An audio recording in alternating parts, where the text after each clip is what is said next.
आज 22 तारीख है।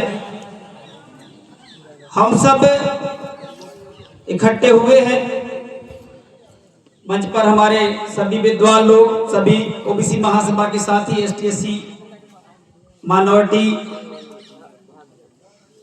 समाज के एवं सामने बैठे बुजुर्ग, युवा साथी, माता बहनें, छात्र, पत्रकार, कर्मचारी, सबको मैं जय अवंती का सलाम करता हूं। साथियों, बहुत सारी बातें हुई हमारे चौरसिया जी ने, सोनी जी ने, यादव साहब ने, प्रोफेसर साहब ने बताई है।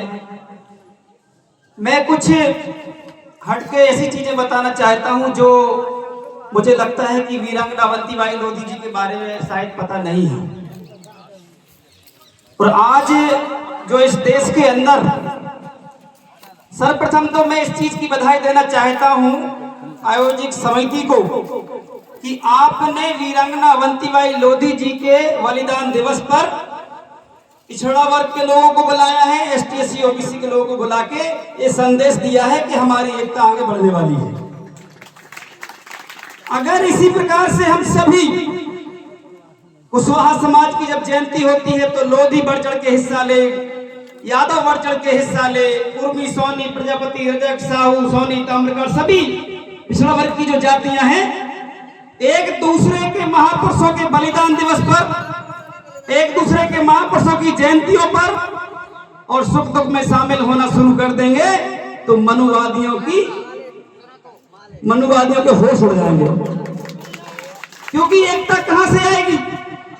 आप कैसे एक होंगे?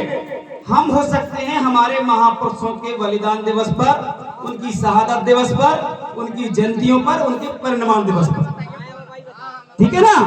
तो हम सबको ये कार्यक्रम लोधी महासभा के अंतर्गत भी हो सकता था और मुझे कहा गया था, मैंने कहा मैं सिर्फ आ सकता हूं तो ओबीसी महासभा के बैनर पर ले आऊंगा और आपको सबको बुलाना पड़ेगा। सब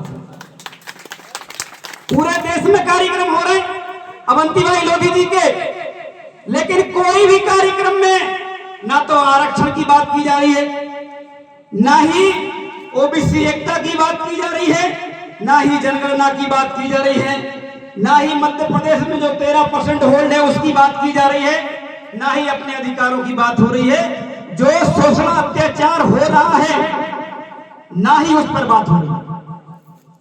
लेकिन एक मंच सजा था बालाघाट में 20 तारीख को और एक मंच सजा है आपके मुड़वाड़ा में।